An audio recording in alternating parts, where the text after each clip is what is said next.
Բարև ձեզ, Արևմտյան Հայաստանի հեռուստաընկերության հերթական լուրերն են։ Արևմտյան Հայաստանի հարցի և պատմական արդարության պայքարը, Արմենակ Աբրահամյան։ Արևմտյան Հայաստանի ազգային ժողովի 15-րդ նիստը։ Ադրբեջան պահանջած է Նյու Յորքի քաղաքապետին վերցնել հայոց ցեղասպանության մասին քրարումը, ինչպես փոքրիկ Լուսինը դարձավ կադրի է։ Ադրբեջանի նպատակը Արցախի մեջ հայկական հետքի և պատմական բնապատկերի ոչնչացումն է։ Լիբանանի մեջ սովի վտանգը կմեծնա։ Մարդունիի Սուրբ Ներսես մեծ եկեղեցու գմբեթի խաչը գոդրված է, չարտված են բադուհաները։ Միջազգային հանրության անկործությունը կրնա դառնալ հերթական անդառնալի կորուստի պատճառ։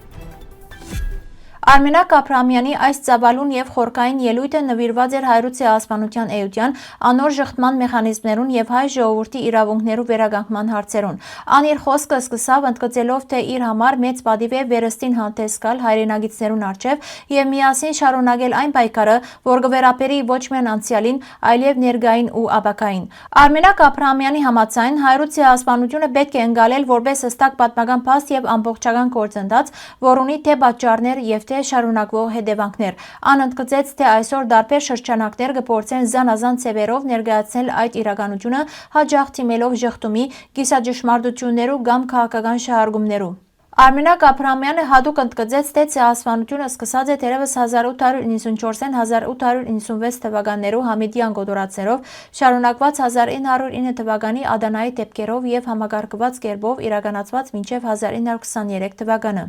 Այս ամբողջ գործընթացին կրճատումը կամ հատվածական ներկայացումը ըստ անոր արդեն իսկ ժխտման ձևն է։ Խոսքին կարևոր բաժիններեն մեկը կվերապերեր միջազգային արձագանքին։ Արմենակ Աբրահամյանը հիշեցուց 1915 թվականի մայիս 24-ի հայտարարությունը, որով Ֆրանսան, Մեծ Բրիտանիան և ռուսական կայսրությունը դատապարտեցին հայրուն թեմ գործադրվող հանցագործությունները, զանոնք որակելով որպես մարդկության և քաղաքակրթության թեմ նոր հանցագործություններ։ Ան ընդգծեց, թե այդ հայտարարության մեջ հստակ օգտագործված է Հայաստան եզրույթը, մինչդեռ այսօր որոշ շրջանակներ կփորձեն զայն փոխարինել այլ ձևակերպումներով։ Անդրադառնալով արդի քաղաքական զարգացումներուն, ան քննադատեց այն մոտեցումները, որոնք կսահմանափակվին միայն ցավակցական հայտարարություններով առանց իրավական և քաղաքական հետևանքներու։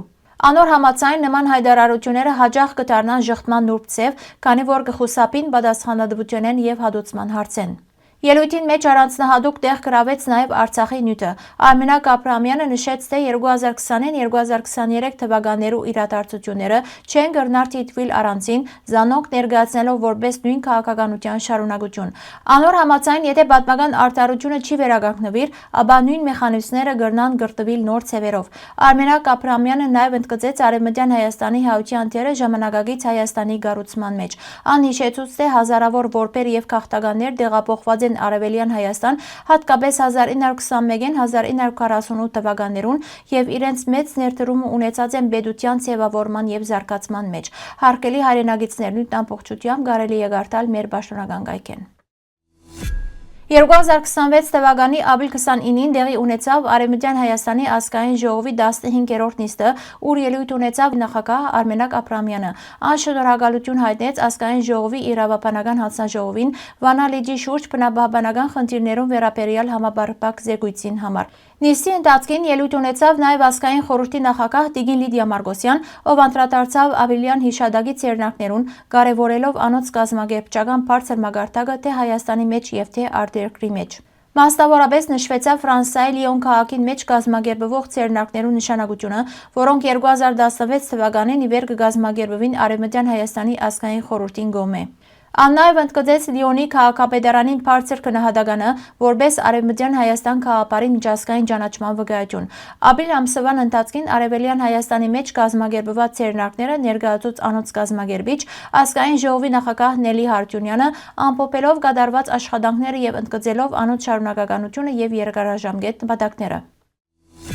Ադրբեջան արձագանքած է Զոհրաբ Մամդանիի հայրու ցեղասպանության զոհերու 111-րդ տարելիցին առիթով կատարված հայտարարության, պահանջելով զայն հեռացնել։ Քաղաքապետը ապրիլ 24-ին իր քրարմամբ հարգած է ցեղասպանության զոհերուն հիշատակը, ինչ որ փուրն արձագանք առաջացուցած է Բաքվի մեջ։ Ադրբեջանի արտաքին գործոց նախարարության խոսնակը այդ քրարումը որակած է որպես սադրիչ և ոչ ճշգրիտ, պնդելով, թե անիկա չար դածոլեր պատմական իրողությունները։ Ան նշած է, թե հանրային պաշտոն զբաղեցնող անձինք պետք է խուսափին բողոքին մոլորեցնելու դեղեցություններու դարածում են։ Միևնույն ժամանակ Մամդանին իր հայտարարության մեջ անդրադարձած էր նաև Լեռնային Ղարաբաղի իրադարձություններուն, մեղադրելով Ադրբեջանը եւ Թուրքիան հայ բնակչության նկատմամբ գործողություններուն մեջ եւ նշելով, թե հայերը արտաքսված են շրջաններեն։ Նյութը արձագանքը դած է նաև Ամերիկայի Միացյալ Նահանգներու մեջ։ Թուրք-ամերիկյան համայնքի ներկայացուցիչները փողոքի ցույց կազմակերպած են Նյու Յորքի մեջ, քննադատելով քաղաքապետին դիրքորոշումը եւ զայն համարելով միագոմանի։ Փողոքին ընթացքին որոշ խմբավորումներու միջև դեղի ունեցած են գարջադեպ փախումներ։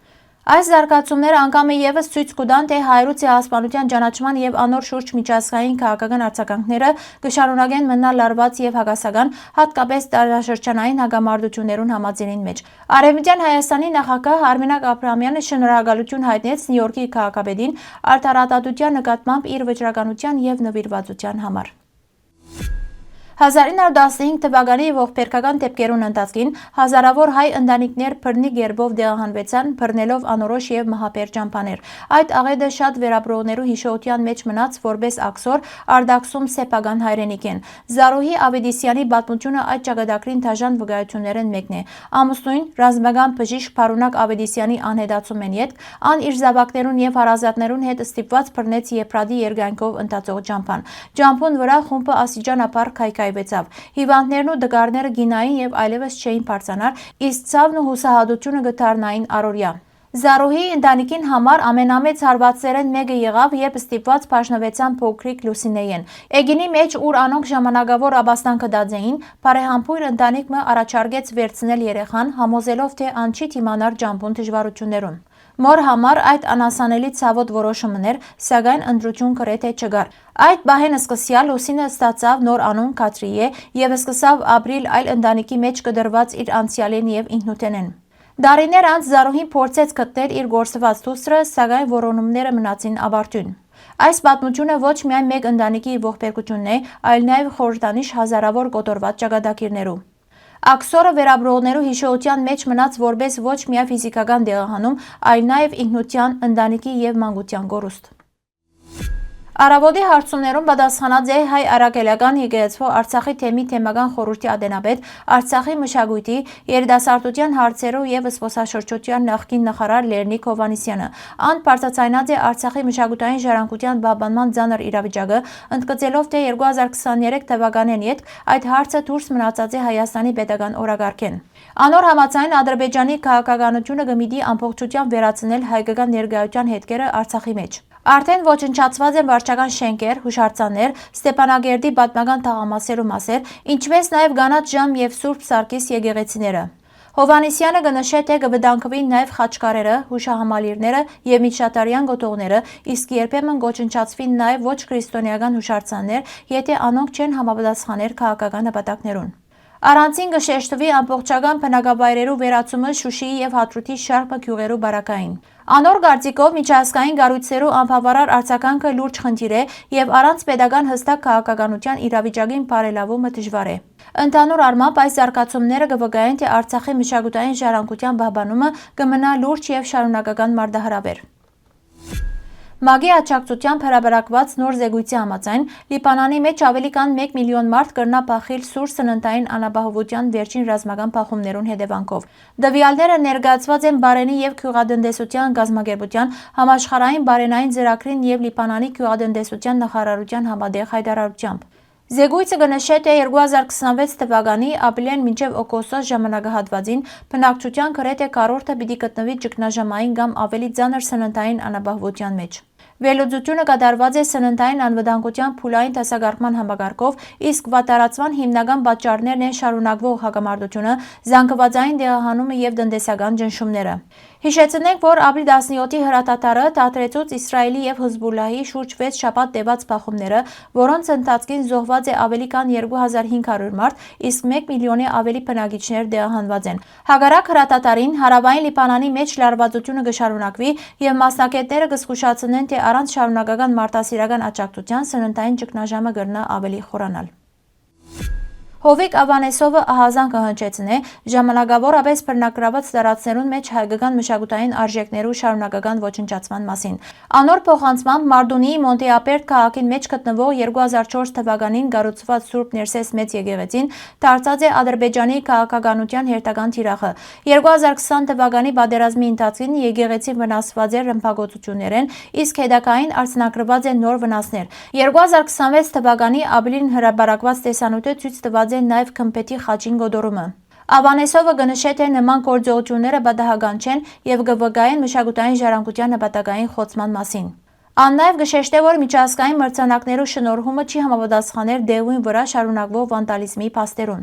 Ըստ անոր խնդիրը շատոնց դուրս եկած է դարաշրջանային սահմաններեն եւ դարձած է համամարտկային արժեքներու պաշտպանության հարց, որ կպահանջի հստակ եւ գործական միջազգային քայլեր։ Մենք ենք մեր սարերը զարգացման գործակալությունը խոր ցավով եւ մտահոգությամբ կհետևի Արցախի հայկական հոգեվոր եւ մշակութային ժառանգության նկատմամբ շարունակվող ոչնչացման, վանդալիզմի եւ յուրացման փորձերուն։ Ստեփանագերդի Սուրբ Հակոբ եկեղեցվո ոչնչացումը, Սուրբ Աստվածամոր տաճարի նկատման մասին հաղորդումները, ինչպես նաեւ սրբավայրերու, գերեզմանոցներու եւ հուշարձաններու հանդեպ վանդալիզմը կվկայեն ոչ թե առանցին դեպքերու, այլ հետեւողական քաղաքականության մասին։ Հատկապես մտահոգիչ է ադրբեջանական դեղեկատվական դաշտին մեջ աշխուժացած հռետորաբանությունը, ուղղված մենք ենք մեր սարերը հուշարձանին ոչնչացման կամ խեղաթյուրման։ Ստեփանագերդի մեջ արձանագրված վերջին դեպքերը այս վտանգը կդարձնեն իրական եւ հրադապ։ Մշակութային ժառանգության այս ոչնչացումը, որ կմիտի բնիկ ժողովրդին հետ կչնչել, կբարունակե ցեղասպանության հանցագազմի հատկանիշներ եւ պետք է դիտվի որպես ինքնության ու պատմական իրավունքի դեմ քաղաքականություն։ Գոչ կուղենք միջազգային կառույցներուն շուտապույտ քայլերու դիմելու, ապահովելու անկախ մշտադիտարկում եւ փաստագրում։ Միջազգային անկորձությունը արդեն հանգեցուցած է ցաներ հետևանքներու եւ գրնա դառնալ հերթական անդառնալի կորուստի պատճառ։ Հարգելի հայրենագիտներ, այսօրվան համար այսքան էինք նախատեսած։ Շնորհակալություն ձեր ուշադրության համար։ Լավ մնացեք։